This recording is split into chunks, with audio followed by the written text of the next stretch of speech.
right, you're live. We are almost We there. We're up. It shows on our end. Doesn't show on my end. Now it does. You guys see it sooner than I do. That's weird. Hey, Zach. All right, so are we waiting for Brent? I think we should give him the benefit of the doubt and see what's shaking. See if we can get him in here.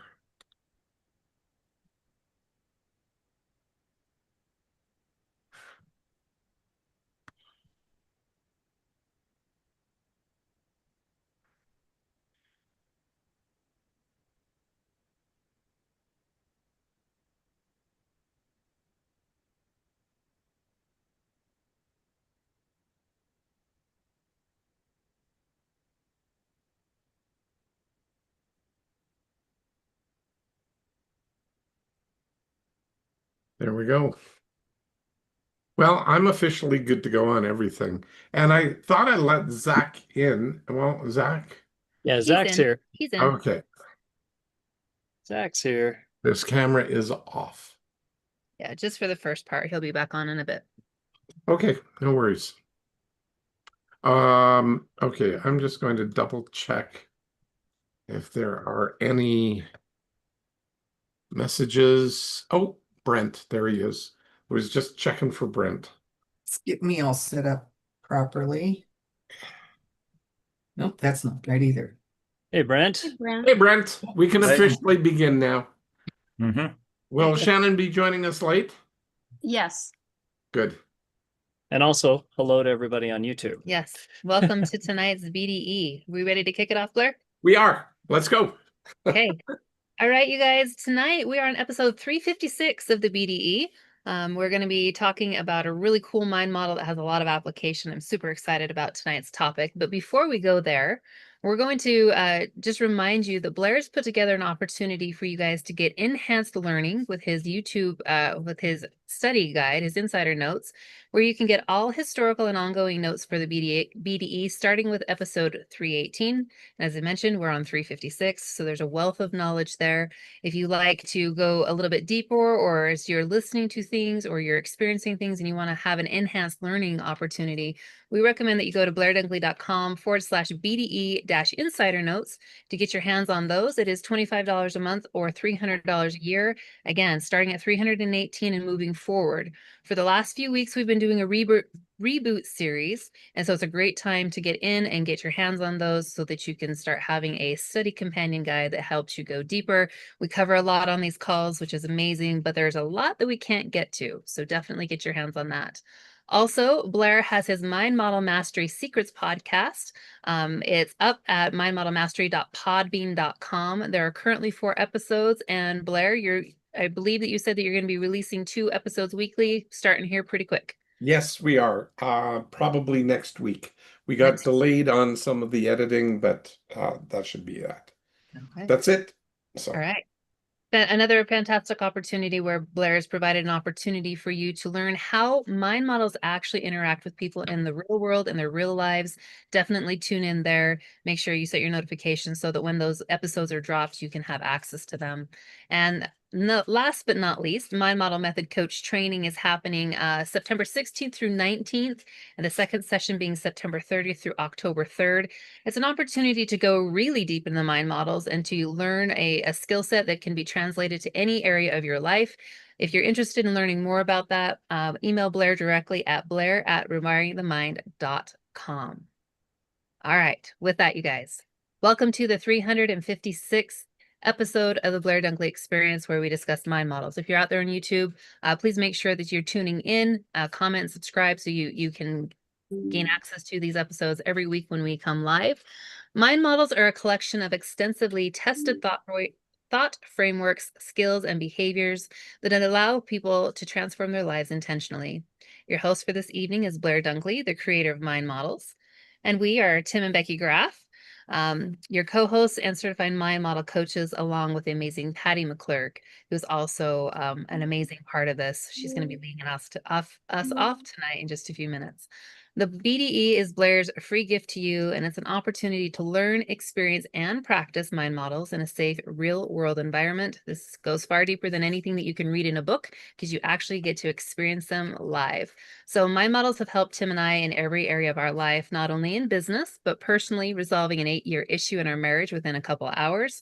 And it's also helped us as we've navigated the grief and PTSD from a tragic event in 2020 where we lost both of our young daughters. My models have allowed us to be more effective and increase our capacities and speed of recovery without traditional counseling, and they've been the backbone of a lot of what Tim and I have done over the last few years. It's been a blessing and an incredible opportunity to learn these from Blair Dunkley himself, and we're looking forward to learning with you tonight and welcome you officially to the BDE. And again, on YouTube, please make sure you comment, like, and subscribe. We are here every Tuesday at 7 p.m. Mountain, 9 p.m. Eastern. And with that, I'm going to hand it over to you, Patty. Thanks. I appreciate that. So, guys, last week we were doing risk, trust, honesty. Did you have any experiences over the last week or questions, something that came up for you that you'd like to talk about before we start our new material? Leslie, anything for you?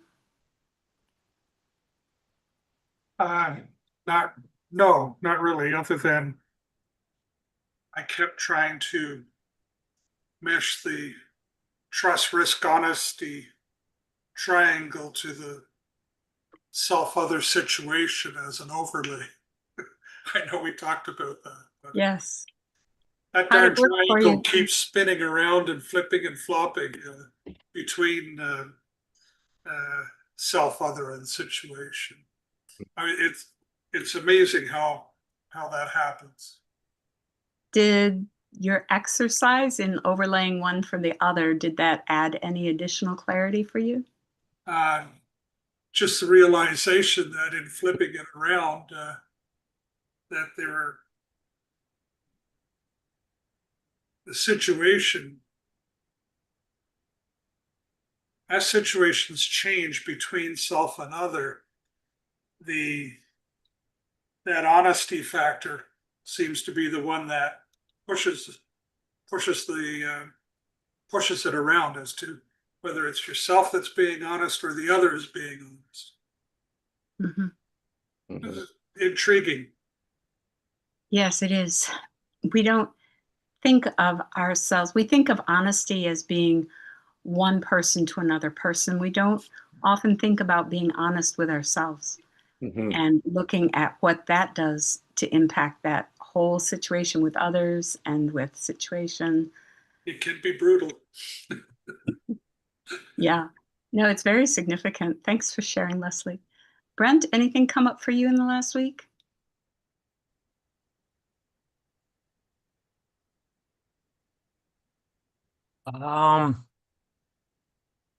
Yeah, I gotta say so it was something came up with it was a family member was to bring something up, a topic that you know, like behavior you observe that's ineffective, but a way to bring it up that doesn't seem controversial or as if you're like just nitpicking at what they're doing, you know. So that was very tough because it's not all just me, it's also how it's going to be received, how that Mm-hmm. individual receives it, and if they are able to just receive something that even if it comes with love, are they able to take it and honestly look at it, or do they receive it with some sort of like aggression or defensiveness just out of habit? That's how they, you Mm-hmm. know, take that kind of information. And that was a risk, you know, for me to Yeah. take, you know, instead of just not saying anything, oh, because you want to avoid the situation. And that's what I tend to do because I don't want to get into confrontations. You Mm-hmm. know, I tend to avoid those situations. Mm-hmm. But so I was like, that's not effective because I observe behavior that's ineffective and I just wanted to bring it up. But I asked the question, you know, do you mind if I ask you a question? And then, you know, with the situation, it wasn't with me, it was an interaction with somebody else. So I Mm-hmm. asked, you know, what they did and was it effective and how that worked. And it was great for me to do it because I was like, okay, I'm very, very curious. I'm being neutral. I'm not Mhm. like pinpointing one or the other, but it was received with a little bit of defensiveness. But it did come across, and I wasn't, getting worked up. They were trying to start an argument. I was just pointing something out, and so it took a lot of risk and trust in myself and honesty and a lot of risk to engage in that situation. Just for me to do so. So I was like, well, if I to get that, work towards that equilateral triangle, right? That risk Mhm. for me seems so big, like such a Yeah. large piece. Mhm. So I was like, well, I really gotta, the trust has to be there that I can do this. I have the self-confidence of doing this with the behaviors and, being honest with that, being straight up honest. Like this is what I know, and this is where I'm going to approach it and the steps I'm going to use. So it was that, and I didn't hear anything afterwards or later, but it was just, oh, okay, and then that was that. I didn't, approach that situation or haven't come up since, but that was something that, for me, it was practice for sure to use those behaviors. Um, yeah, That's interesting. Did yeah. How did it impact overall? Did you see, um, were you, when you approached this interaction, what hmm was it that you wanted it to do for you?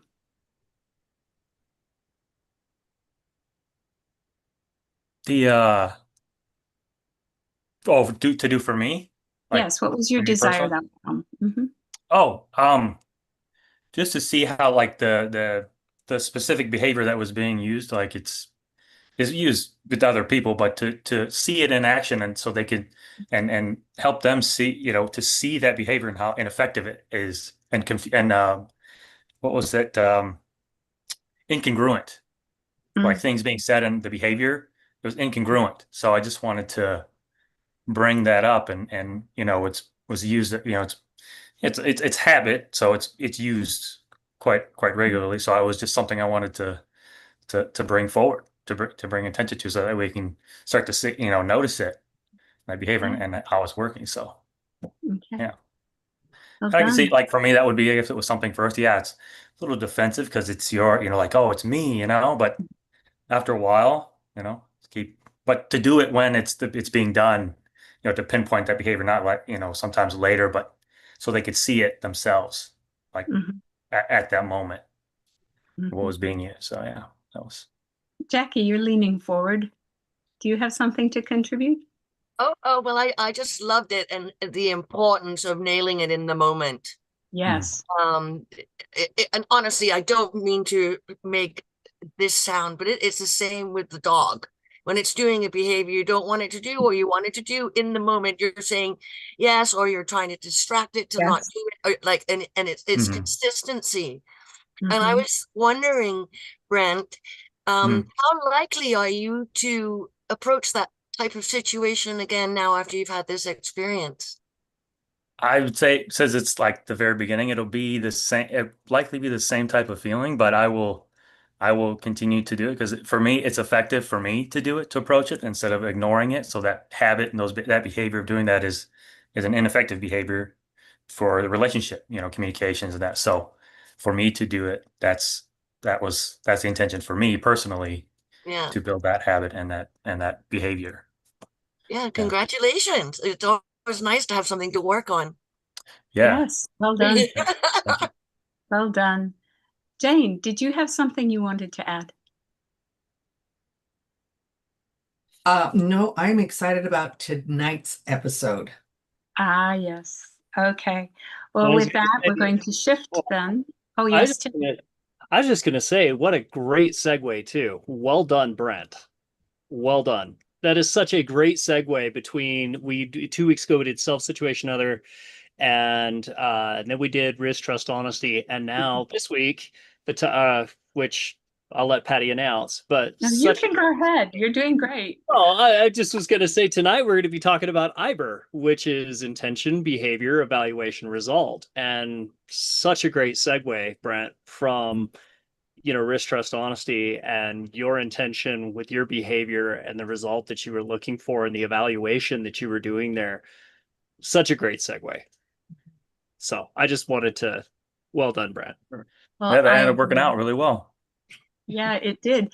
And what Jackie highlighted just is really going to be significant within this discussion tonight is how you behaved in the moment, how you did not put that off. You took the risk, you did what you did in the moment, and it was effective for you. So we're going to talk tonight about procrastination. So Leslie, you smiled with that one. So what do you think? What do you think when you hear procrastination, Leslie?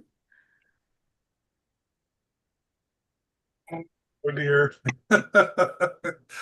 I get sidetracked too easily, and then all of a sudden, well, now that I'm sidetracked, I might as well continue doing this ineffective until it's finished.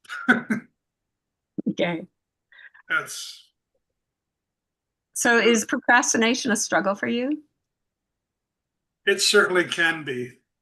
It certainly can be because I guess it's sometimes it's an easy out to not have to deal with the difficult things. So it's kind of like an avoidance thing. Yeah. So if I procrastinate at this playing solitaire on the computer, then maybe I'll get frustrated enough that I will get back into doing what I should be doing.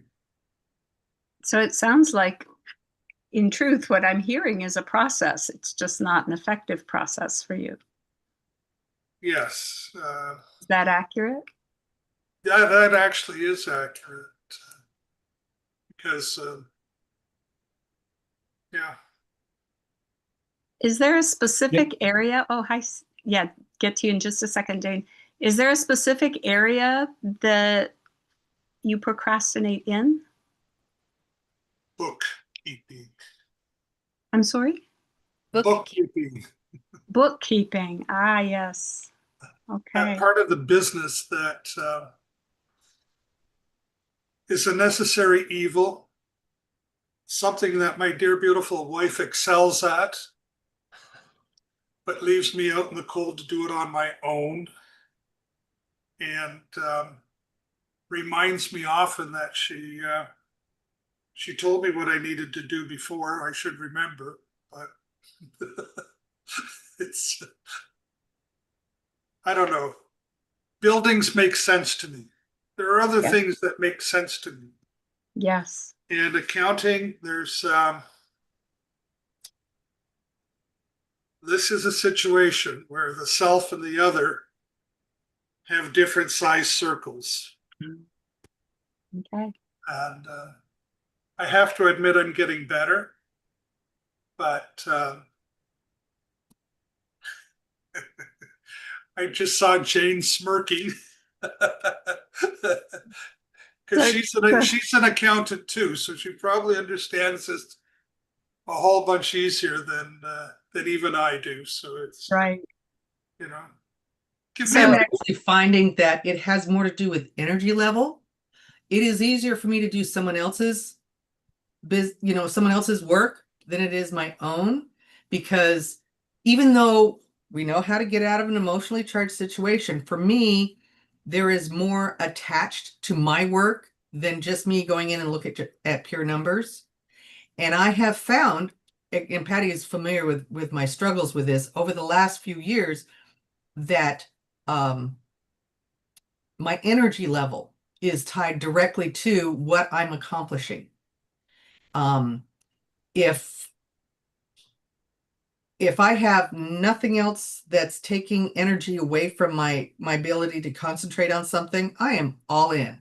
But if there's something niggling at me over here, and oh, there's this stuff that's sitting on my desk over there, and that kind of thing, or if I'm not feeling well, it takes more energy And so, and this is something that I've finally, trying to look at it from an evaluation standpoint and working with the mind models and Patty and Blair and whatnot, and focusing in on, first off, what is working and what works for me.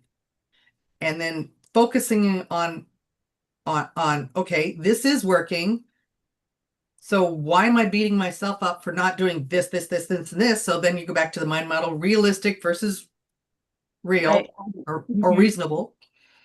And as I've been putting my really working hard and getting my health in a good place. Mhm. And mental health is part of your health, because even if you think you're like on on a superstar route, you may not be paying attention to the fact that something is zapping your energy. And until you address it, it's going to still continue to do it. It's kind of like that app on your phone that you don't realize is running in the background. Yeah, draining your battery while it's going Absolutely. And on. I have a battery too. So what I really looked at, and when I went to work on something that I really needed to work on yesterday, I found that this and this and this was taking more mental energy. Mm-hmm. My daughter calls it bandwidth. It's kind of like, Yeah. what kind of internet do you have? Do you have Yeah. 1 megabytes per second versus 100 megabytes per second?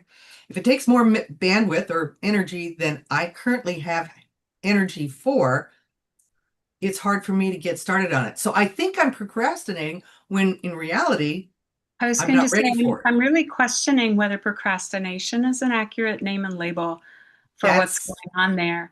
That's where I'm getting to, is sometimes we think we're procrastinating when we just don't have the bandwidth to Right. handle it. But if I put Right. that off, or I give that But activity off to again, someone else to do, navigating it, the names and labels are a really big deal here.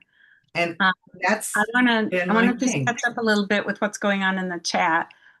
Brent put in there that when stress levels are high, there's an avoidance thing, and that pressure places a lot of pressure on himself, and he also avoids those high pressure, high stress things.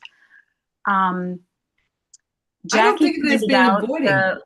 the It's hmm? putting it in. I don't think it now. Now I'm looking at it as not necessarily avoiding, but being real about, or reasonable about, whether you have everything you need to accomplish it right now.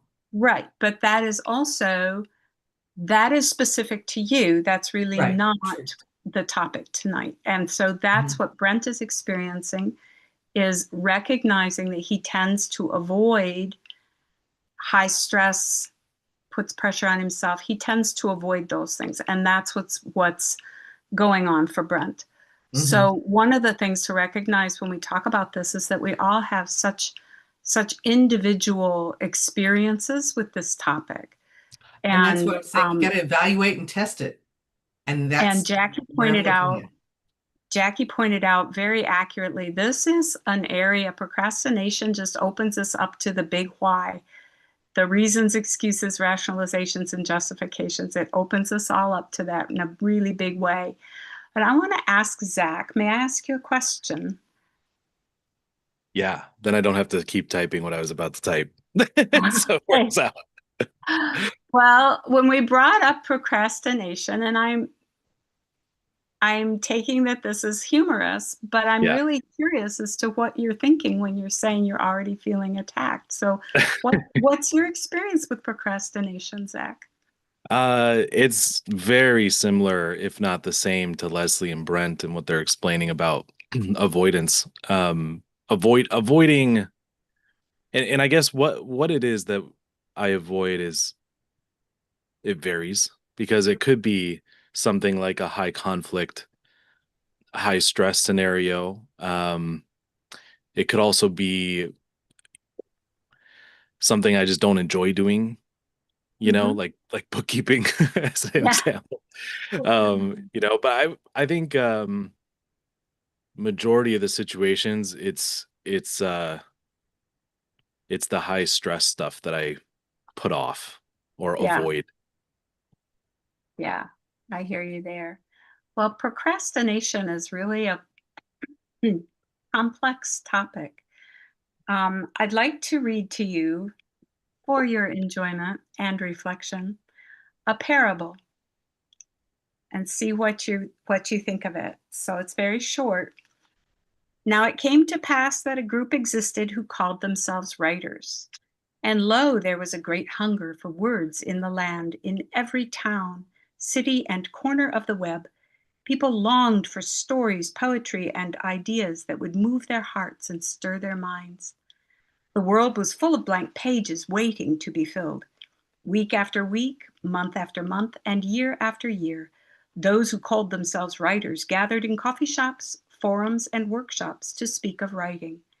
They spoke with passion about their calling to write, about the power of stories, and about how the world needed more truth, more beauty, more imagination.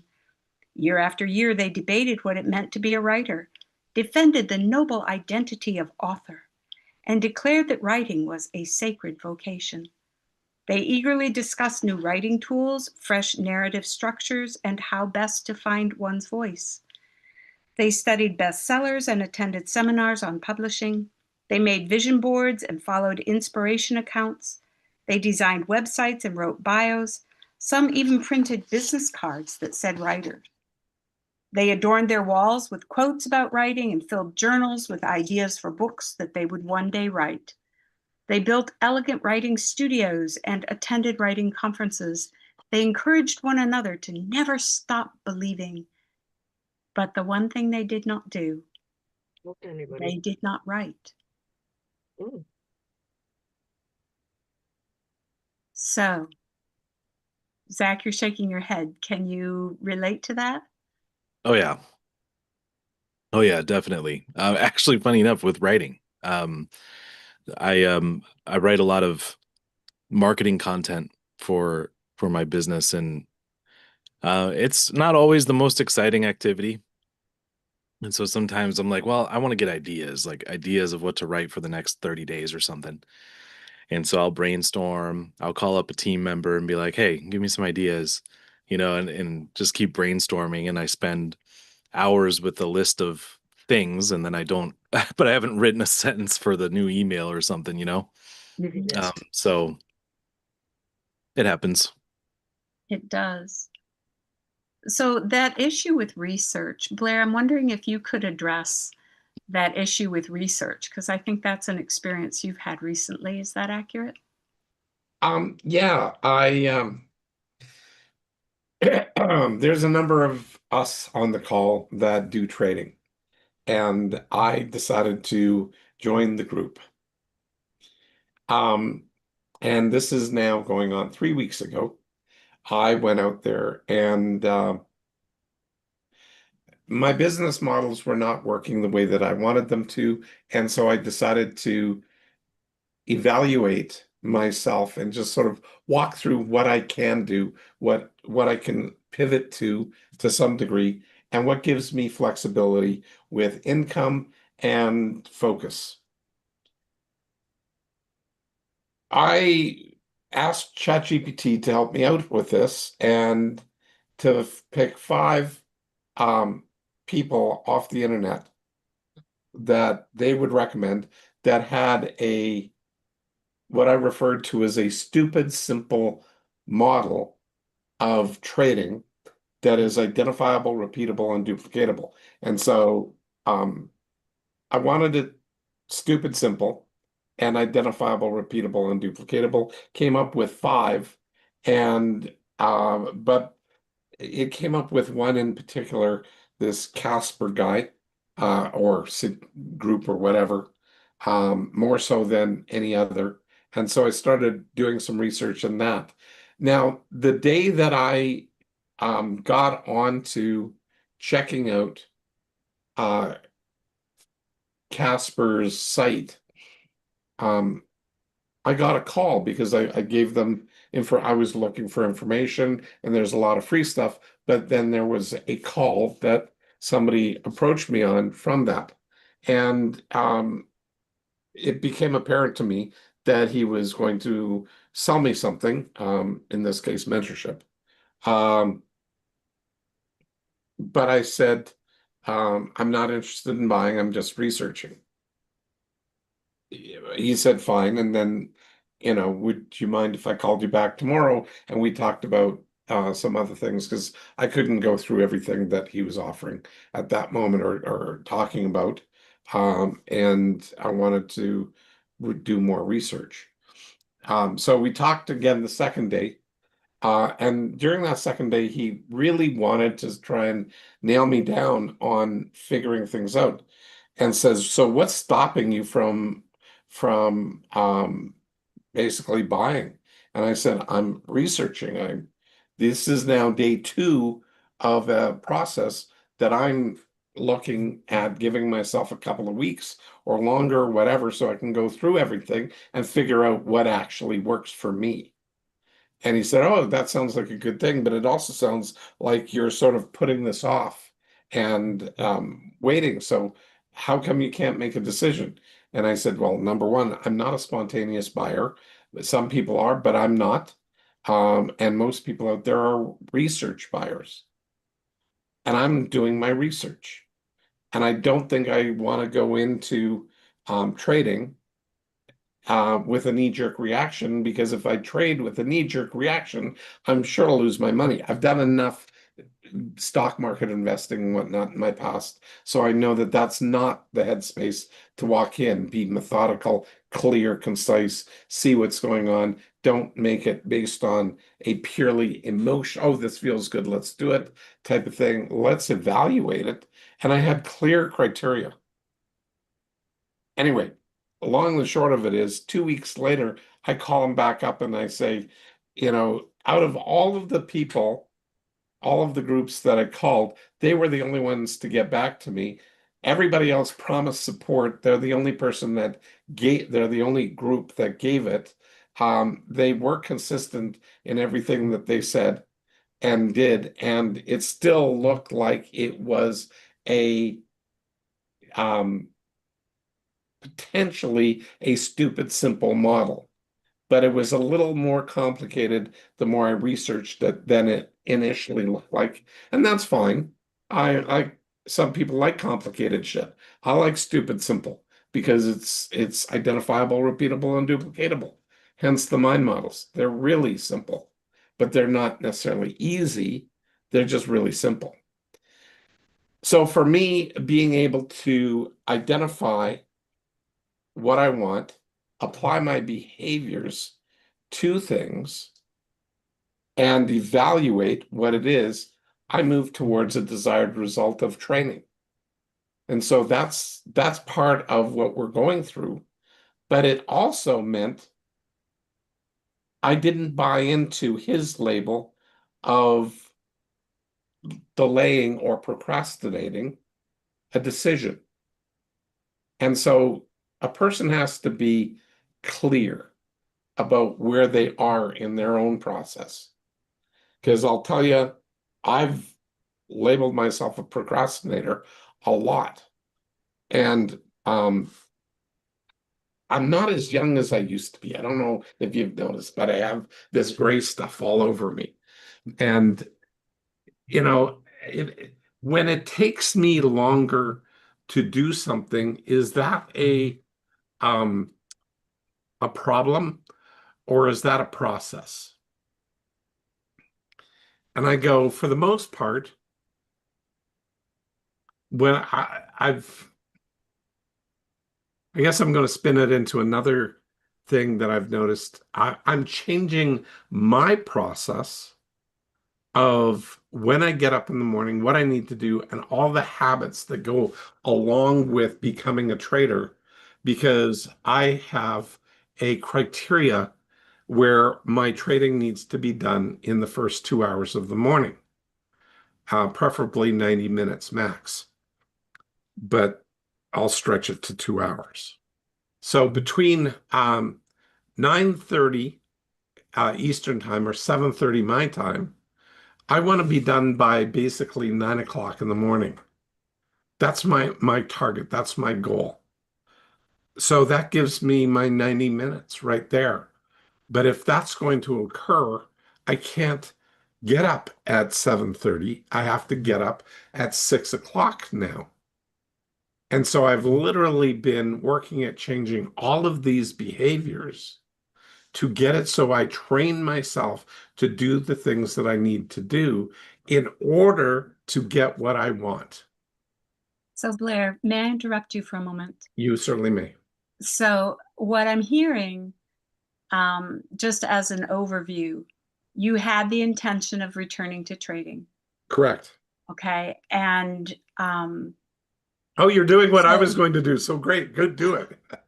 so you had the intention of returning to training, and the behaviors you used were to use ChatGPT to sort things out, to talk to people, and then you tested a few things and you evaluated your testing until you got the result that was closer to what you were looking for.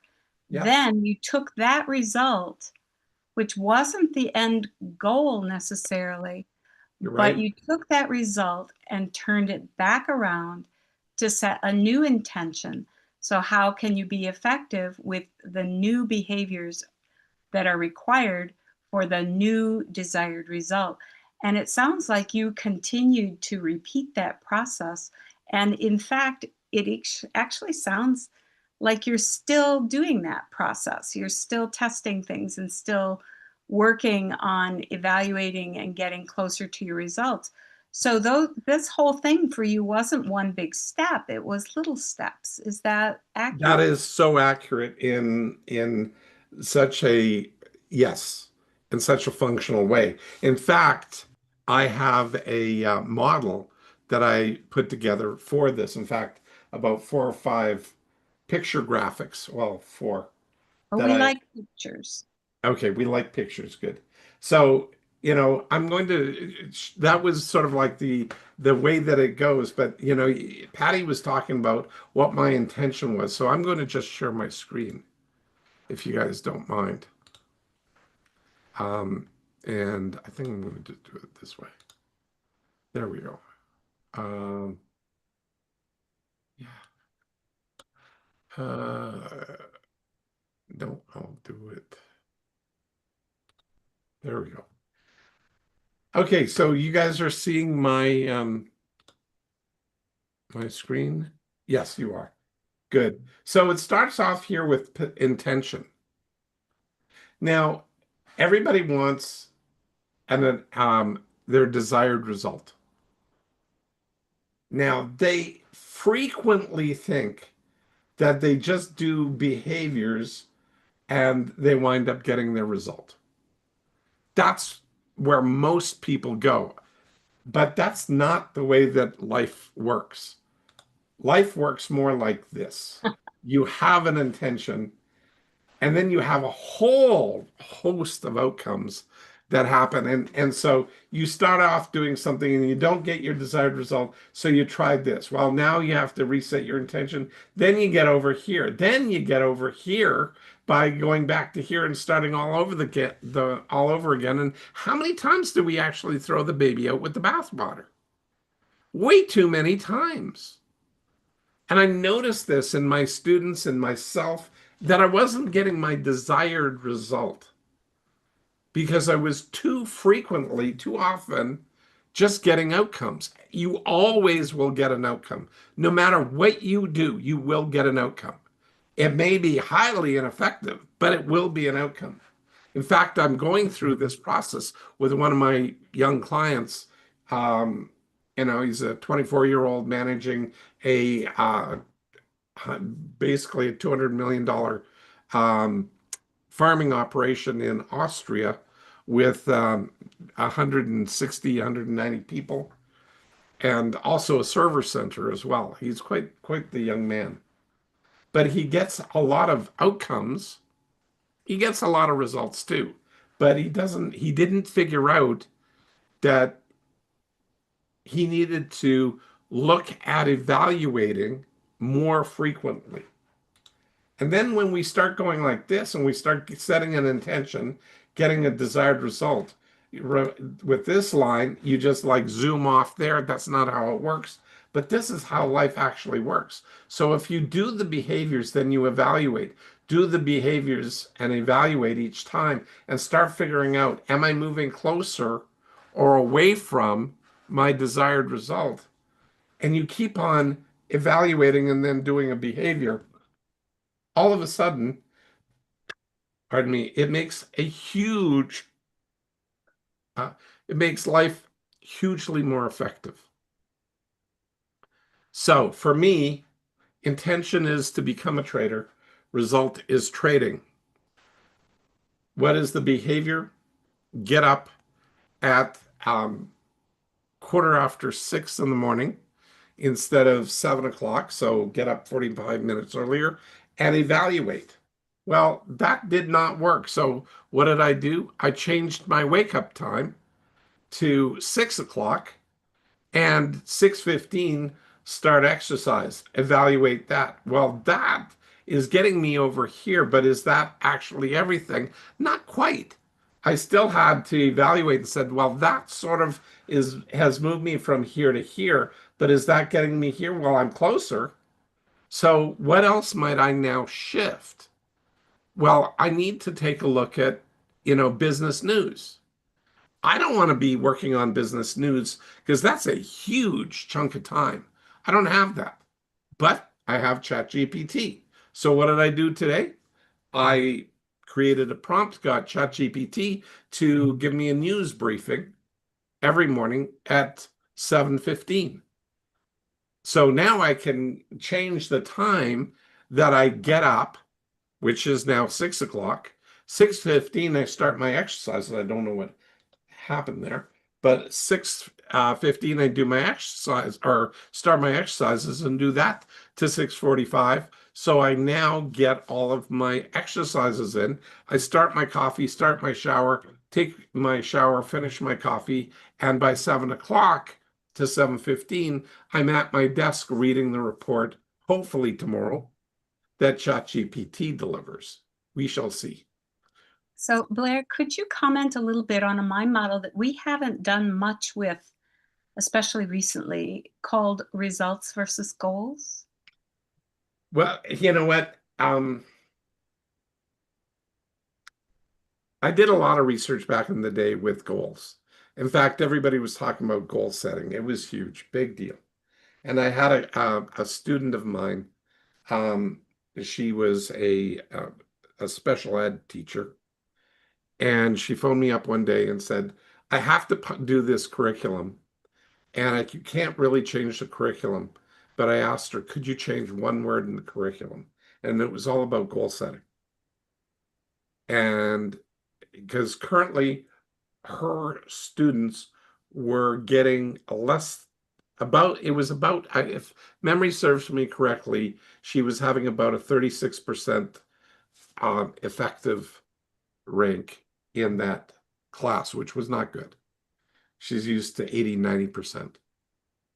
So I said, change one word because we behave to the meanings of our words. Change it from goals to results. Goals are like playing horseshoes and hand grenades. Okay, so if you're close, that's good enough. But results are like playing darts. If you don't hit the bullseye, you haven't hit the bullseye. It's not close, does not count. If you hit the wire and you bounce off, doesn't work. You don't score. You only hit the bullseye when you hit the bullseye. That's the desired result. That's it. Nothing else counts. So Thank you. go ahead. So, could you return the screen so I can see everybody, please? Absolutely. Thank you. So I at this, want. oh, sorry, I just want to finish that one Oh, sure. point here. By changing that one word from goals to results, and people started behaving to specific, and she started going desired results rather than goals, goal setting or desired results. When you start going after your results specifically, and you start evaluating, like the IBR or IBER, a lot of things change. She got with a a class of special needs, she got almost an 80% success rate. I think it was 78, 79% success rate, up from 36 in 1 year by changing one word. And having people focus on their results, not on their goals. And that is critical. Like, change a result that you want. Don't set a goal. Like, because now you're sort of hoping you get there. But when you set it as a desired result, you're probably going to figure out, how do I get that? Because it's a desired result. Something you want as something you're supposed to get. I'm done. Okay, thank you. Becky, Yes, dear. is procrastination an issue for you at all? I wish it wasn't. It is. There is a lot of things that I find myself truly in procrastination mode when there's a level of perceived discomfort attached to it, either in the Mhm. doing of the task or the outcome of the task. Something in there creates resistance, and that's where it's very easy to find something else that needs to be done. Just that is as important as well. I remember when I first started as an entrepreneur in my journey, it was like, okay, you need to create social media content. You need to create stuff and put it out there. I'm like, but the laundry needs to be done and the dishes need to be done. And I need to make sure that I'm meal prepping. Like, there's a lot of things that need to be done. But the things that I was avoiding were actually the things that would actually, I've said actually like 3 times in less than 30 seconds. The things, I'm talking a lot today, guys. The things that I was avoiding, that I was procrastinating on, were the actions specific to what I wanted. So what Blair's talking about, those were the behaviors that needed to be done to achieve a specific result, versus the procrastination part of it that was just giving me a nice little dopamine hit. Like, good job, you did work today. You're still doing good stuff, which is true, but it falls far from the mark of, like, what is it that's actually going on within procrastination inside. So that's actually kicking back to last week's risk, trust, honesty, the ability to be honest with yourself in your evaluation. Yeah.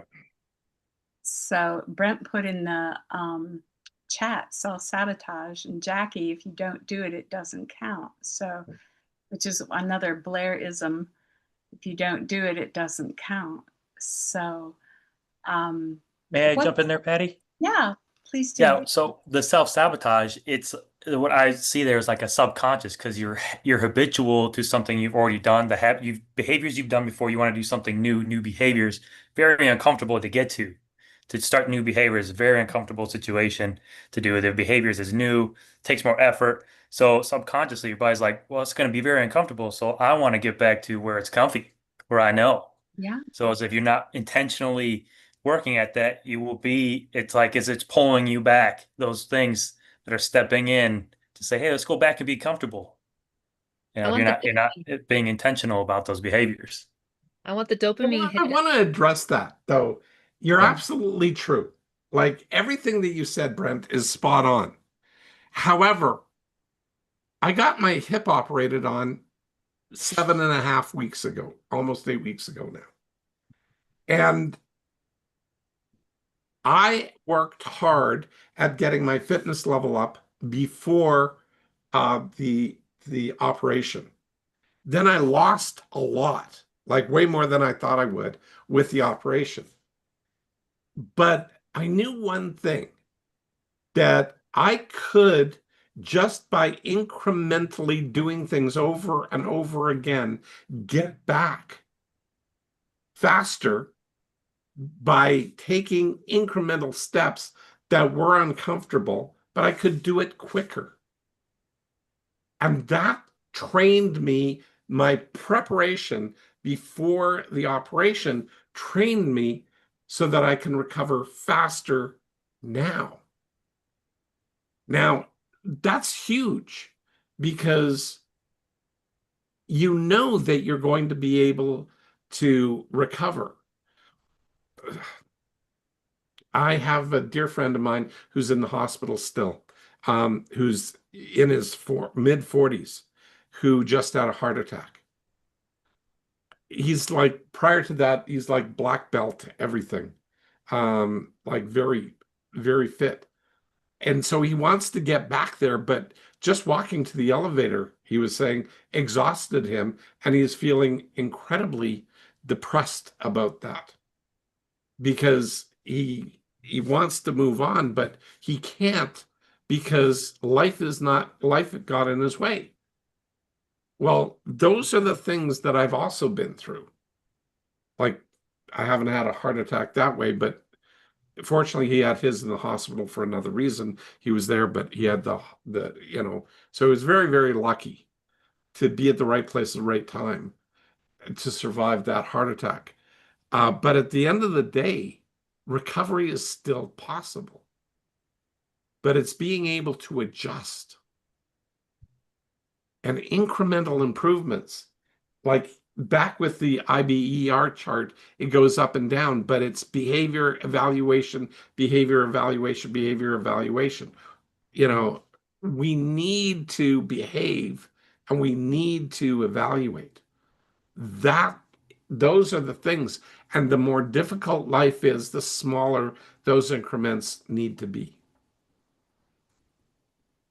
I resonate a lot with that, Blair. I can think like in business, in personal relationships, in navigating emotional landscapes, triggers, PTSD trauma, like pick your thing. Yeah, really.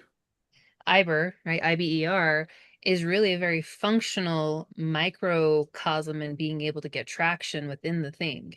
So when I started noticing I was avoiding doing laundry instead of doing a Facebook Live, I was able to create a process and negotiate with myself, behave and then evaluate and build through that as well. And I'm going to put this in the chat about the neurological piece here, because for me, and I'm curious about you guys as well, like there's very much an emotional thing with procrastination, right? There's like, I'm not going to do this right now because I need to do these other things. But it's because of the conflict that's going on the inside. So it says procrastination, neurologically speaking, is a self-regulatory failure driven by the brain's conflict between short-term emotional relief, me avoiding uncomfortable or perceived uncomfortable situations, Yep. and long-term goals pursuit. So with Blair, with your hip and everything that you've been doing, you've been setting incremental targets for yourself, results for yourself, and then behaving and evaluating. You just shared with us with trading, which is really cool. So it's not so much a time management thing as an emotional regulation problem rooted in specific brain circuits when we're finding ourselves truly procrastinating. What was that? Did you say something, Jacqueline? Oh, I was talking to myself, obviously. I was saying Blair wasn't necessarily setting up results in one respect, it was setting up choices, because I find he gets to options rather than he does get milestones, short milestones, but it also leaves him in a place where he has choices to move on. I don't know. I was just thinking. I'll build on that for you, Jackie. Okay, so Thank you. today, my thing here it's a nice day out. So I wanted to go out and walk outside. I was 5 minutes shy of my half an hour time because I had to get onto my trading stuff. And I would get engaged with something afterwards, and I did. But I was going to walk around the building. But I evaluated myself, my hip, and my hand and arm, my body, and decided, do I take the 10-minute walk around the building, or do I take a approximately 16 or 17-minute walk around between the two ponds and a bigger walk around the block, more or less, half block-ish. I opted first time I felt I could reasonably do the half block, but I slowed myself down so that I didn't push myself to go too quickly and burn out and or injure myself or do whatever. So I'd rather complete it reasonably comfortably than just get it done and then be bitching and complaining because it was too much, because I pushed myself too hard. I've learned that just doing things effectively and hitting those milestones and making those choices gets me to where I need to be. And I feel better about myself as the result, as opposed to beating myself up because I overdid it. Okay, so can you just fill me in on how that relates to what I said? Well, I'm choice. totally. Oh, That was okay, my okay. So pivot. you're agreeing with what I said about choice. I Yeah, want to know what absolutely. you were. Because I could choose to do the easy thing, or I could choose to do the more difficult thing. And if I did the more difficult thing, could I choose to find a way to be able to do it in a way that I could create a win for myself? Yeah. Which Okay. was choose to take smaller steps, do it slightly slower, but still turn that into a longer walk, which is the win. Yes. Exactly, and that's what's important. Is only if you're acknowledging it. Exactly. And when I can identify it, it turns into a repeatable and duplicatable process where I feel very positive. Look, I'm having a great day today because I had wins that I constructed for myself. Okay, so I did things that I didn't know I could do, or when I woke up this morning. I didn't know I could walk around the block, half block. This is something that we haven't really talked much about, but what you're bringing up is another mind model of celebrating wins. Oh, yeah. So with the IBER, the intention behavior evaluation result, there are a lot of wins along the road when you do something and you test something, which is one of Tim and Becky's favorite words, is test it, test it, test it. When you test and you get a result, you get information that's allowing you to exercise your choices and to make more effective alterations in your direction to get where you want to go. Yes, Becky. Starts with T and ends with T. Test. So with your doing that, celebrating those wins along the way, it may not be the ultimate outcome that you're looking for, but it is a result, and the result is worth celebrating. So I want to check in with Tim for a minute. Tim, where are you with the whole IBER and procrastination and the things we're talking about tonight? Well, I wish I could say that I didn't deal with procrastination myself, but as everybody else has expressed, when it comes down to doing uncomfortable things, I do find that a lot of times I deflect and find myself in other things that really are not getting me towards that desired result. Mhm. It's literally just deflecting and I'm off in la la land. But what we've been talking about over the last little bit is powerful because regardless of whether we take action, whether we do a behavior towards our desired result, or we distract, we deflect, and we do something else, we are getting a result. It's just not necessarily the desired result. We're not building that self-confidence as we have been kind of alluding to here the last few minutes. Blair's having a great day because he went out and tested, evaluated, and got a desired result. Therefore, it has the self-confidence that tomorrow he can go out and do it again and reach an even more desired result. And so I'm sorry. sure. All of this is because I need to develop a trading way of thinking. I need to be disciplined in how I think as a trader. I've done investing for years and years ago, and I know how important it is what's between your ears for trading.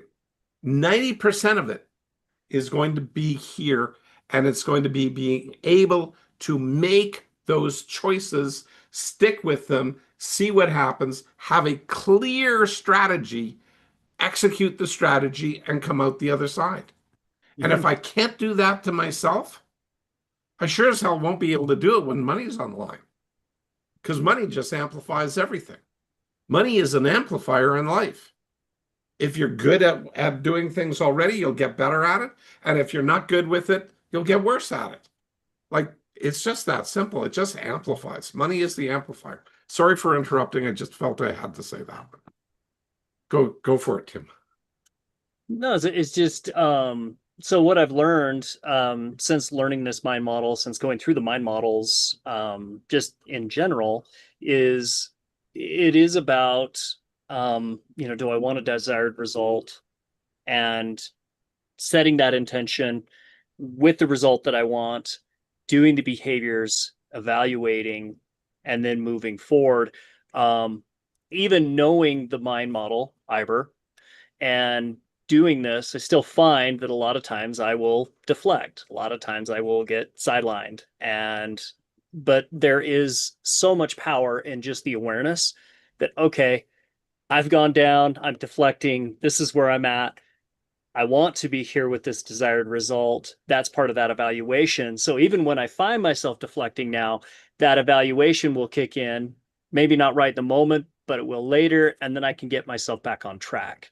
As opposed to, life throws is that one picture you showed. It's like spaghetti. We can go in many different directions. And if we're just looking at it as I have a goal, and we find ourselves at that point, because of goals and what it is, it's not a specific result, we find ourselves overwhelmed, off track, and then it's baby out with the bathwater, as you mentioned. So the great thing about, I guess, to sum up my thoughts is, the great thing about knowing this mind model is, even if you find yourself deflecting or getting off track, you can bring yourself back on track and get yourself towards that desired result. Did you have So some, with, Jeff? yeah, with another mind model that Blair has called complex versus complicated, that spaghetti thing that was that in that diagram, that you don't know what to pull on, you don't know which path to follow.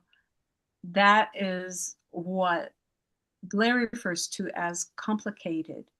Whereas if you can chunk it down, and this is what, with those incremental steps, and you chunk it down and you make those steps smaller and smaller so that you can be effective in the short range, ultimately you stack enough of those short range effective behaviors and you'll be effective in the long range. So that's how we deal with complex things. That how do you eat an elephant moment one bite at a time? So yeah, the excuse me, Zach, I want to check back in with you. So what are you taking from this? Well, I like, obviously, IBER. Thinking of Blair's chart, I almost think every time it says outcome, it could say result, and then the end result is desired result. So it's like the little mini results in between. Okay. So I was thinking about Yeah, that. I gotta address that. Those things are people wanting to have a result. Okay, but replacing a result with an outcome changes the meaning of your word of result. When people say, I got an outcome, the outcome is what happens. They didn't make it, it happened.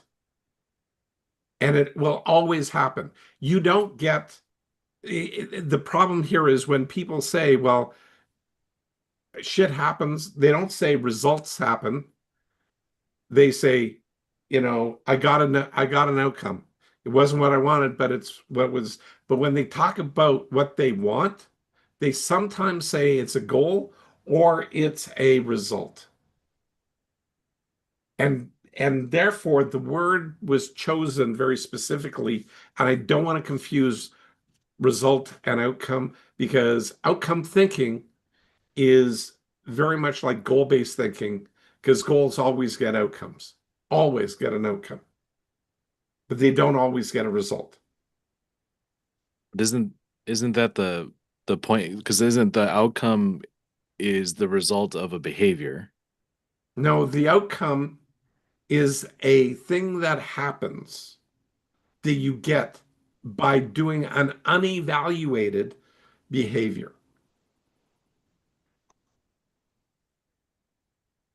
because Okay, you I cannot see. course correct. You just keep going wherever the wind blows you, I see. I see. Okay. and then So shit happens. And I've been there, like way too much. When my dad went into a coma, the wind was blowing and shit happened. so result is more or less Results follows are follow almost always intentional. got it. It follows intent plus behavior. Bingo. And And then evaluation. an outcome is what you evaluate. So if you have an intent and you do a behavior and you have an outcome that was not the desired result, that's what you evaluate to shift behavior. Correct. Do you see this? So you do a behavior. Did that move you closer? Well, sort of, but you evaluate to try and say, oh, I want to get over here. But what do you actually get? You did a behavior that got you here. Well, that's good. But that's now closer than this behavior. This behavior is going in the direction you need.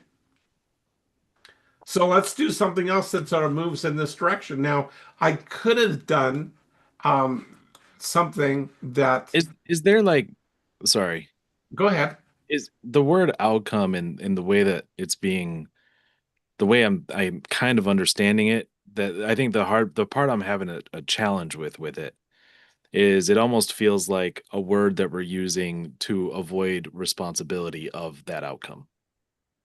Partially, and we sometimes go, well, when's the last time you said, I want this outcome? Today. Was that a Oh, no, okay? no, no. I'm sorry. No, I have not. I've never said that. Exact. Most people haven't. Yeah. Okay, I occasionally get that. Maybe one in like a 0.5% of people that I've talked to over the years say that yes, that's true. And I have a way of filtering that because it's not necessarily something that they're fully in control of or they don't feel in control of it. When we go to our desired results, we don't have full access to get it like this, and you go from intention through to a desired result. We don't get that, but we do go all over the map. But we get our desired result because we've evaluated the behavior to get ourselves there. It's constant course correction. And when we constantly course correct incrementally, we can get to where we want to go. Like me and walking normally again, post hip surgery. I want to be able to walk without a cane, but I can't do it if I don't build up my muscles. I can't build up my muscles if I don't walk further distances. But if I walk too far and I injure myself, I just slow the whole process down and then I feel like I don't want to walk. As Jackie put in the chat, fail fast, falling forward, one of her Correct. favorites. Yes. So yes, Jackie. Well, I'm not exactly too sure what time it is, but I'm feeling like I'd like to do my wrap up if you don't mind. Yes, Uh, please. Okay, so we're looking at, and I had to write this down because I have a hard time remembering what it means, and it's intention, behavior, evaluate, result. Yes. Yes. Correct. Okay, so I'm applied on self, other, and situation, and I did a little risk, trust, honesty thing with myself. And I thought that I would like to make a little bit of a statement or a question or food for thought. You know how we're saying, and it's not an old thought. I mean, it's not a new thought, it's an old one. Might we look at our failures as celebrations? You know, because like, okay, well, we don't need to go there anymore. So now we're one step closer to the direction we need to be heading in, even if we're not too sure where where the direction is. We know we're not going there. And also with that, it also yeah, it just kind of clears your mind, because I honestly sometimes I think that I celebrate failures more than I actually recognize my successes. Isn't that really funny? Because interestingly enough, I know if I'm failing fast falling forward, at least I'm falling forward. I'm not falling back. It's not like I'm projecting myself into the future. And when I'm failing fast, falling forward, I am in the moment. So anyway, that's my wrap up. 9 out of 10 tonight for me. I've got something cooking on the thing, so I I was can't just eat going it, to guys. remind you about fail, first attempt in learning. Okay, there you go. Yeah, I am listening. I've got you on my loudspeakers, but I'm popping in and out. But I am listening. So Thank you, thank you. Jackie. I appreciate what you've added to the discussion tonight. Okay, on that, does anyone have anything else they'd like to contribute or talk about before we go to wrap up, or are we good to transition to that direction? Zach, were you done? Still having a little internal battle with it, actually, but we can wrap up and maybe Friday. we What's can- that? What's that specifically? What are you battling with? Well, I think over the years, what I've experienced to be the most effective in every area of my life is to take responsibility for every aspect of it. And Okay. so there, and I know there's things outside of my control, and I'm not Okay. saying anything outside of that. Every aspect of, you said it, like what are you Yeah. specifically referring to? Well, I mean, we could look at, for example, like if we were to use an example, let's say I start a Okay. marketing campaign and I want to use IBER, which I think is a highly effective, obviously, mind model, and I run an ad, and my intention is to get leads under $10. And so Okay. I come up with a message, I come up with copy, I come up with an audience, I come up with creative, I come up with a landing page. There's a whole process, right? We have this whole big thing. And I launch the ad, and the leads are coming in at $20. So that would be the outcome. However, I'm the one that came up with the audience and the message and the creative and all those things. Therefore, the $20 leads, which is not my desired result, is still an outcome of my behavior. Therefore, the way I've always viewed it is that's my responsibility. I don't look at it like a judgment thing, like Zach, you suck at marketing, nothing like that. I evaluate it. I say, okay, one of these things is not totally right for me to get the desired result, and I evaluate it and I redo it. But So outcome feels more like not my fault. And it almost feels like absolving responsibility, and I don't find that to be okay, so it's like a definition thing almost. yeah. Like outcome for me is just it is what it is. That's Yeah. me. Outcome. This is what it is. Yeah, I think we're having a violent. The outcome is what happened. Yeah, we're having Okay. not a non-violent agreement, but sort of like Okay, well, let's continue. For an outcome, for me feels like an okay place if I have acceptance. If I can accept it is what it is. Your Sure. outcome seems to have more of a tendency towards judgment rather than evaluation, because like you're only $10 off. Sure. Yeah, and I'm not, again, it's actually when I go through something like that, there's actually no judgment at this stage. Okay. Many years ago I used to judge myself, but at this stage I've gone through so many marketing campaigns that's not even a factor. The challenge is just, to me, the outcome is a result of choices that I made and behaviors I did, which is okay. There's no I judgment would with it. say, of course it is. I would say an outcome is a result of what your behaviors, collective behaviors have taken to you. Well, Shannon put in the chat the question result versus desired result. So does that work for you, Blair? Yeah. Okay. So Sorry. kind of mini results. But what do you think about that, Zach? Like, I like that. That makes the sense to mini me. Yeah. results. Yeah. Because IBER is taking small chunks. So in your example, when you did your behaviors and you were looking for, with the intent of a $10 per lead, and you got a $20 per lead, That's an incremental result that you then took responsibility for by evaluating it. Evaluation is taking responsibility for something. It's being willing to look at it honestly and fairly, and then you reset your intention based on that little result. And so when Blair had his chart, those were little results on the way to the desired result. But in there, what happened, it just happened. It's an outcome of me, being tired might be that I dropped something in the kitchen. I didn't set an intention to drop something in the kitchen. I set an intention to carry a bowl from one side of the room to the other, but Right. I dropped the bowl. So that's just what happened. Could you look at it as a little result? Yeah. Am I still responsible to clean up the mess? Absolutely. The evaluation is maybe I need to use two hands, whatever, but then you go back and you go back and you go back. And so Tim and Becky put result is a consequence, effect, or outcome of something.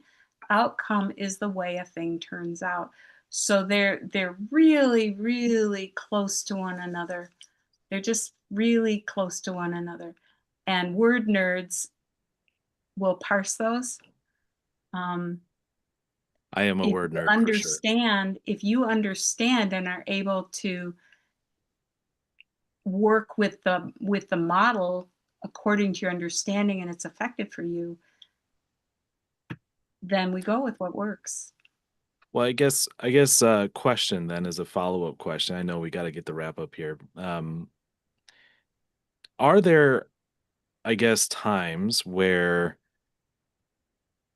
that's not the right way to word that.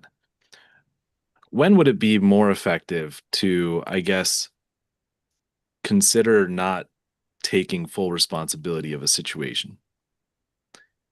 Is there so like dropping the bowl, right? So like obviously don't get mad at yourself for dropping the bowl, right? I mean, it does just happen, Mm-hmm. but you did drop the bowl. Right? Right. So, Right. like where's the When line? you're looking at the issue of full responsibility, you're looking at what specifically are you taking responsibility for? In that And case, I might ask, like, what response, like, who in a situation is responsible for the situation? Who Well, can I mean, they be responsible for? the the way I've always looked at it is there's a difference between responsibility and fault, right? So like if somebody gets mugged in an Okay, so now we're breaking it down a little bit. I Okay. am a word nerd for sure. Okay, well, yeah, okay. Well, this is interesting though, because it's funny that you're associating responsibility and the word beside it is fault. Yeah, I think they're very different. They are. However, it seems like you smooshed them together a little bit, just because I'm assuming here, because your next word out of your mouth after responsibility was fault. Well, but I when was describing that they were different.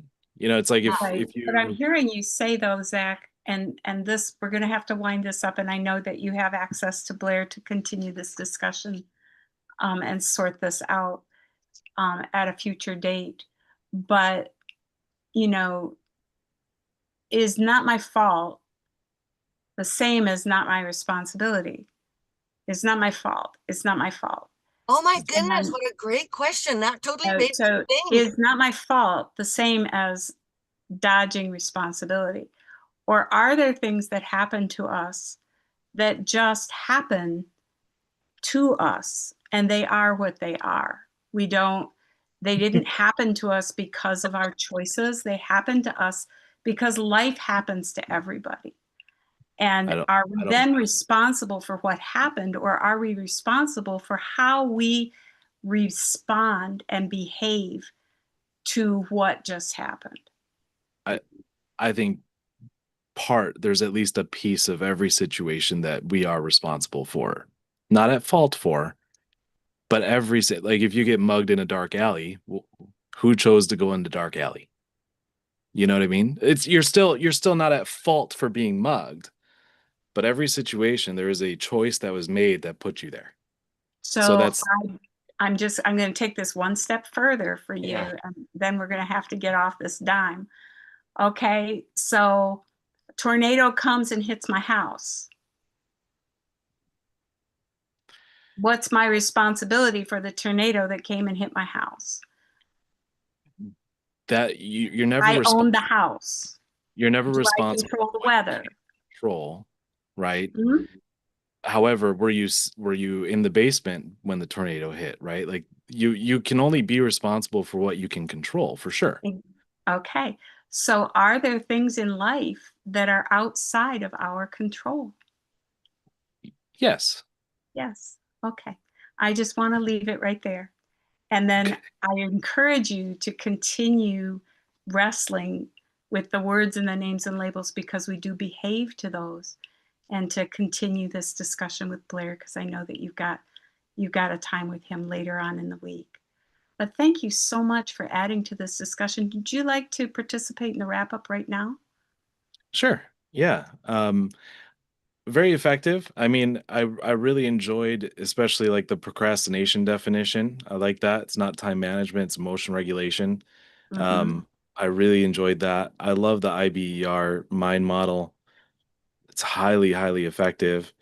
Um, I'm still obviously hung up on some words, so I'm gonna have to think on those and Yeah, do noodle it that. out. But yeah, I would say I'll give it a 8.5 tonight. Very effective. Thank you, Zach. Really enjoy your contribution, and I enjoy you making us think with your questions and your perspective. So thank you so much for adding that to us. We really are glad that you're back. Let's see, Leslie, would you like to participate in wrap up tonight? Yes, thank you. Um,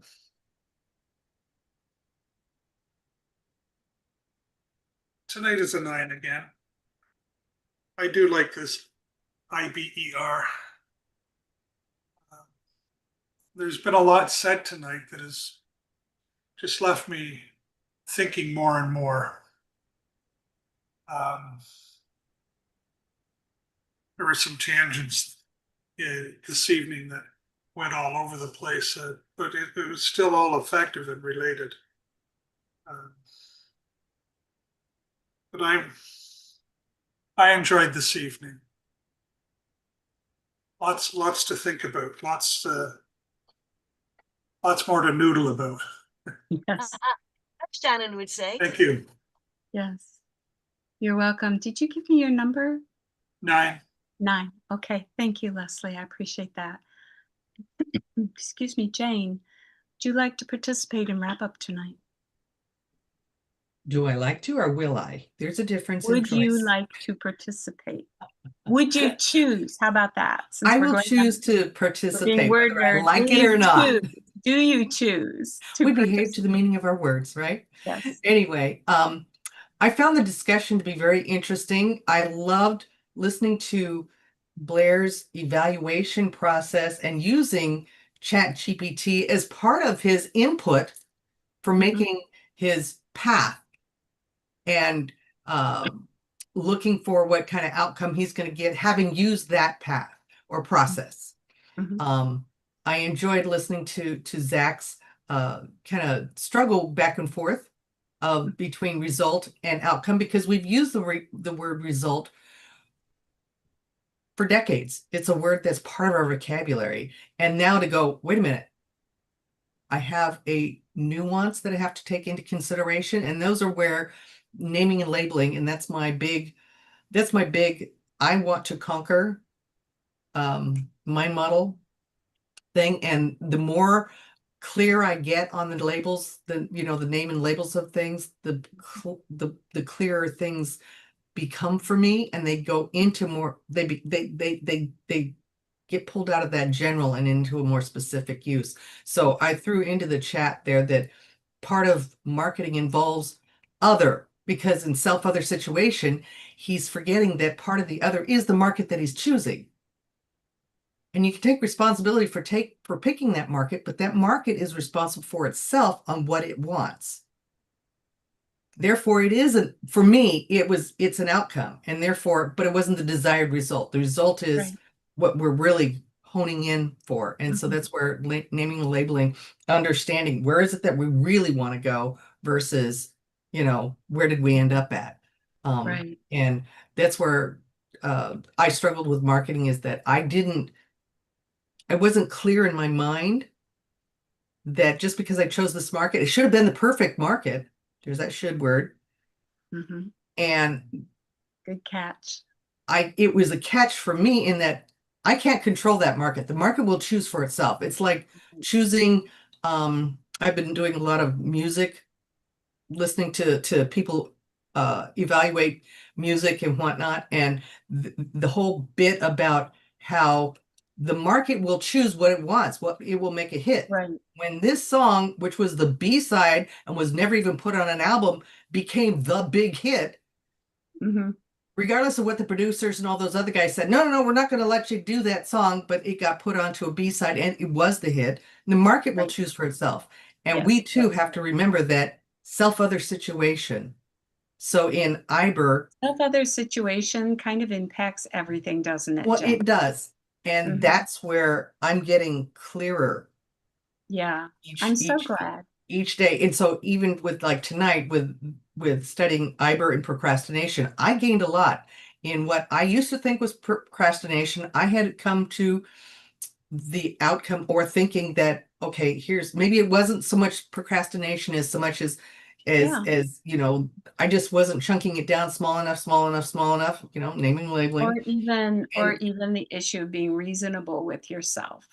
there you So go. And so anyway, that's where yeah. I'm looking at outcomes now. Mhm. Was it the result that I wanted? The desired result? No. Am I slowly getting there now? Yes, because I've learned to, and I'm learning, and it's from being here on the BDE every Tuesday that I'm getting a little bit more, a little bit more, a little bit more. Hire somebody to do some of this stuff for you. Thank you, Blair. I love that suggestion, and that is working for me. You know, Awesome. We're going to be and moving on now to finish the wrap up. So right. So anyway, yeah, this whole anyway, evening was Tim, wonderful. Could we expand on it? I would love to. I will give this a 9 tonight. Great. It was starting out, 9, went down to 8, and then went back up to 9. So thank you. Awesome. Tim, I apologize. I just started in. So Patty, I'm going to no, let you finish up. no apology. You've already gone. Let's go. Keep her going. I'm gonna take outro though, okay? Okay. Go ahead, Patty. Brent, would you like to participate Yes. tonight? And there were a few things. So I enjoyed like the definitions put in. Um, that was extremely helpful. I found Blair the visual, but also the explanation of the IBER. He walked through himself, personal the example, and what he's doing and how he's using it. And then just the with Zach, the we behave to the meanings of our words, like the ones we use our meanings to them. And it was a great example and how we dug into that and seeing that there, especially at the end with the outcome versus result, like where that is and seeing that and how that affects how we behave. Um, but this was like Blair was going through. This is something I'm going through as well at the same time. Usually I see this from Shannon. It's like, oh, I'm going through this at the exact same time. It just happened to be like I'm walking through. I'm like, man, I've got so much I want to do, so much things I want to do, and so things I've got going on that it seems I've got things that are jumbled up. So I've got away from um, structure or keeping things simple and light so I can focus and go. I've got a bunch of things going on, and so this is something that I was focusing on, but stepping back and going to set this and use this to direction to evaluate where going forward and what I'm going to do and where to slim things down, cut things out, so that way I can get things flowing. So Mhm. this happened to be right in that sweet spot for me today. So Oh, Yeah, I give it a awesome. 9.5 for me. Okay, thank you. Thank you so much. Appreciate your contributions tonight, Well, the value you added with your insights. Shannon, are you there to be able to participate and wrap up?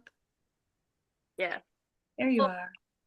this is a really interesting conversation because normally when we talk about procrastination, I can't I can't relate to it at all. Today, my whole day's been literally nothing but, oh, I don't want to pack. Oh, sure, Sam, let's go wash the car. I don't want to pack. My dad's out there power washing something. Like we're all literally finding something to do other than packing. Each and every one of us is absolutely hilarious. But the comment I think that Brent, somebody put earlier on about the stress level, like normally the way I relieve stress is to take action on things. And so procrastination doesn't factor into what I do every day because I'm like, yes, I want to do things. And when I do them, I feel better. And so the idea of mapping out the three different, what we kind of think of, the visual you use, Blair, what people normally think of with the straight line. And then I thought the one too where it was disconnected, like starting over every time, that was really interesting. Um, and then swiveling it back. The pictures the last couple of weeks have been really, really, really helpful, and they've added a lot of new layers to my ability to take it with me into future days throughout the week. So it's been a lot of fun. A lot of fun to look at that. And I really liked your comment, Blair, about wins that I constructed for myself, like setting yourself up to succeed.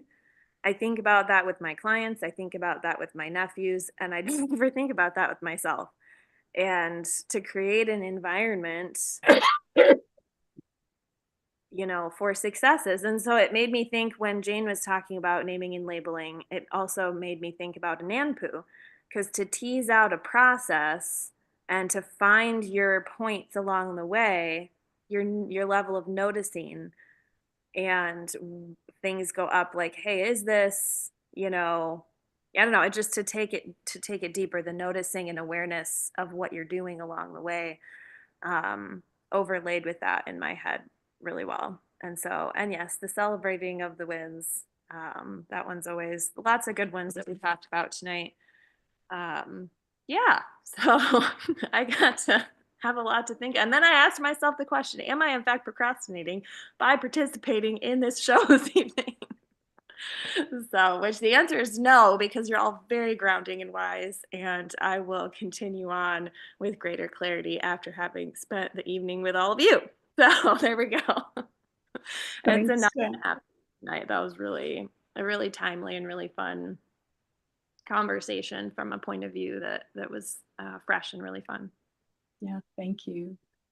Becky, would you like to participate and wrap up tonight? 9.3 for me tonight. Iber is a fascinating and super powerful structure. As we were talking tonight, I can see it in multiple areas, and sometimes the habituated patterns that I had to work so hard for being able to be overlaid or interlaid rather into this has been really cool. And I'll just echo like the evaluation part, the little E that's not really little, it's a big E in the process. Outcomes are outcomes, and how we choose to engage with those outcomes dictate a lot as far as the trajectory. Is it more of like the squirrel over here? If it is, cool, we can still get back to where we need to be, right? It just looks a little bit different. That's where the power truly lies. And to Jackie's point earlier, like the things that don't work out, the outcomes that were less than desired, there's a lot of times that there's been moments where I'm like, what worked about this is the fact that it didn't work, because now I get to be more creative. I get to get, a little bit more, creative is the words I'm gonna work with because my brain is like fried tonight. But it allows us to pivot, and those pivots really help us grow and to really uh, create the trajectory that we want, because we are the one who are making those awarenesses. As Shannon, well, super cool with the Anampu is when we become aware of the outcomes and what's effective or ineffective about those, it allows us to keep in motion versus getting stuck in a space. So that's me for tonight. Okay, thank you. Tim? Yeah, 9.75 for me, 9.75. Couple two big things stand out. Love Iber, its process broke down like such an excellent mind model. The two big things for me tonight, Zach, thank you for leaning in and asking your questions. There is so much value, and I encourage any of you out there watching this on YouTube, etc., go back and watch that section with Zach's questions and what we were working through right now. I'm bummed that we had to cut that conversation short I due to know. time. So much value packed into the questions in that conversation. So thank you, Zach, for your curiosity and asking the questions. And the second thing for me, Jane, I'm just going to echo where you want to go or versus where you end up. Yes. It's where do we want to go? What is that desired result versus where we just end up?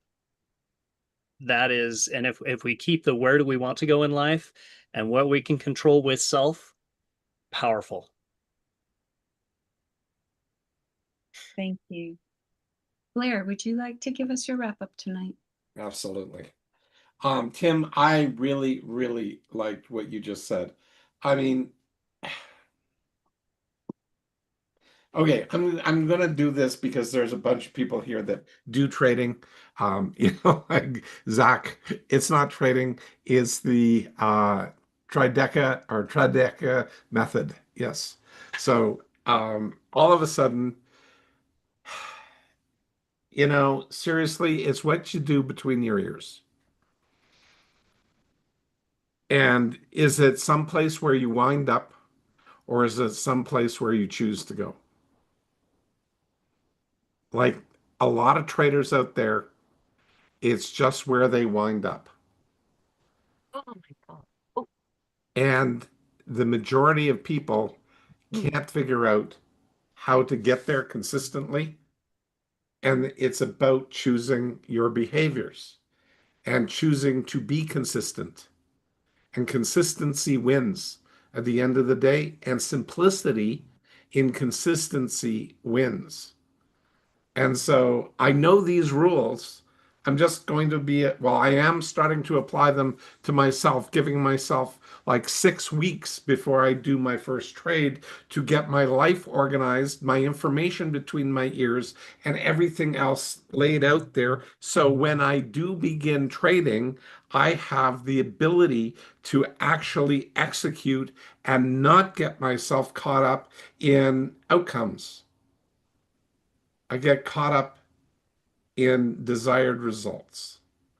And that means being able to see a path and take wins when I have them and minimize losses. But it's about a percentage win. That's one of the things that I always liked about investments and trading and business in general. You don't win 100% of the time. But so long as you're alive, you've got a chance to win in life. The same thing applies to trading. is it chance, Blair, or is it a choice? It's a chance because not everything you have a chance that you turn into choices. Hmm. Because life, if you don't pay attention, it's just you're lucky or not. Like you win or lose. Right. And it becomes a luck thing because there was no intentionality to it. But I'm taking the chance. What I was trying to get to is I'm trying to minimize chance and increase choice and thus increase my win rate. That's all. But it's never 100% because nothing is perfect. Mind models aren't perfect. Trading isn't perfect. There's stuff that is beyond our control, but there's stuff that is in our control. And we're playing probabilities. And that's all mind models are. They work 80% of the time. They don't work 100% of the time. Well, some of them work on, in excess of 90, but the worst of them work 80% of the time. Oh, Blair, when I apply a mind model, it works 100% of the time. It's when I'm not applying, it doesn't work. It maybe works 90%. Well, yeah, but Jackie, Oh, you I'm also have seriously. you have decades of experience with mind models, so you're picking them effectively. I'm talking about first timers. it'll work 80% of the time for first timers until they get skilled, and then it will work nearly perfectly as you move along. So yeah, I agree. So for me, it's a 9 tonight. Thank you, Blair. Appreciate all you added from your experience and your history and the things that you're going through right now. For me, it was a 9 for me tonight. I can echo Shannon. Had a whole week of not wanting to pack. When we look at one of the drivers for procrastination being, I don't want to do this. I don't want to.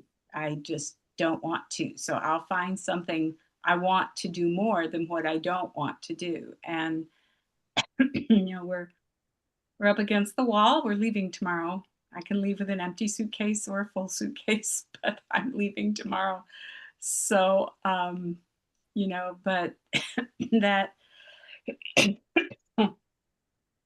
that short term, that pull for that short term satisfaction, and the avoidance of that long term, whether it's stress or pressure or pain, whatever's coming at you, so to speak. It's really profound. And the thing with mind models is that using them shortens the amount of time that you're in an ineffective place. I look at the IBER and the evaluation part as, hay bales, and you're driving a little car through those and you're just bumping off the sides, and you just bump off the sides until you end up at the end of the lane. And the evaluation is where we bump up the sides and we say, okay, this is as far as I'm going to go, without really looking at this and doing what's effective and letting go of what isn't. So very valuable night tonight. Tim, I'm pass it to you for our wrap up, our outro. Take Awesome. us out. Shut me down. Thank you. Oh, thank you everybody for being on for the last just over 90 minutes, about 100 minutes. We really appreciate you guys hanging in there. We value your time and really appreciate, especially all of you on YouTube. Please like, comment, subscribe, share with somebody that can find value here. If you know of somebody there, we share so much on these Tuesday nights. So we really appreciate you out there on YouTube. We'd love to hear your biggest takeaway, your wrap up. So your, biggest thing that you got from tonight, and a number from 1 to 10 on how you experienced the mind model that we were discussing tonight. We'd love to hear if you want to put it in the comments. Thank you for being here. And just a reminder that we are here every Tuesday night at 7 p.m. Mountain, 9 p.m. Eastern. And if you didn't get quite enough tonight, we shared a lot, but Blair does have that study guide. So you can go a lot deeper into this mind model of IBER and procrastination with the notes, some of the things we weren't able to get to tonight. Those notes are available, again, from episode 318 up to tonight's episode. And you can get those by going to www.blairdunkley.com/BDE-insider-notes. And you can get those for $25 a month, $300 a year. So much value packed into those. That, again, we can't always get to here on our Tuesday nights. Thanks, everybody, for being here. Thank you, everybody who is live, and appreciate all the discussion. So much value tonight. And we will see you all. Have a great week, and we'll see you next Tuesday. Take care, everybody. Thanks so much. Good night.